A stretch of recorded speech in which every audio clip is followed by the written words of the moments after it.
চায়নারা একটা কথা বলে, তুমি যদি 1 বছরের ফলাফল চাও তাহলে মাছ চাষ করো, আর তুমি যদি 10 বছরের ফলাফল চাও তাহলে গাছ রোপণ করো, আর তুমি যদি 100 বছরের ফলাফল চাও, মানে 100 বছর পরে তুমি ভালো একটা উন্নত জাতিতে পরিণত হবে, সেই ফলাফল চাইলে তুমি মানুষ চাষ করো, মানে মানুষ চাষ করো, সেই মতে তুমি পরিকল্পনা করো যে আমি 100 বছর পর আমার জাতিটা বিশ্বের মধ্যে উন্নত জাতি হবে।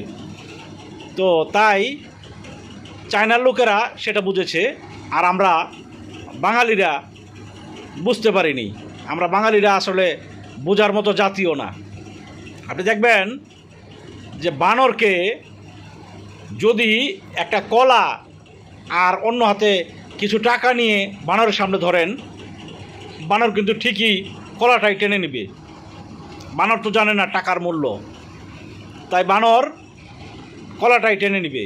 আর আমাদের দেশেও দেখবেন যুব সমাজ যারা আছে তারা সবাই শুধু পড়াশোনা শেষ করবে, সাথে সাথেই চাকরির পিছনে ছুটবে, মানে সে গোলামি করতে রাজি, কিন্তু তার মেধা খাটিয়ে যে ভালো ব্যবসাদার করাবে সেটার দিকে তারা ঝুঁকছে না। তো জানি না আমাদের ভাগ্য কবে পরিবর্তন হবে। আর আমাদের দেশের পরিবেশটাও ওই রকম না, এখানে চিটার বাটপারে ভরা।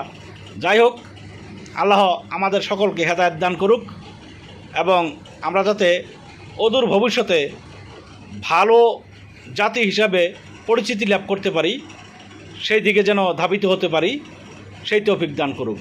ধন্যবাদ।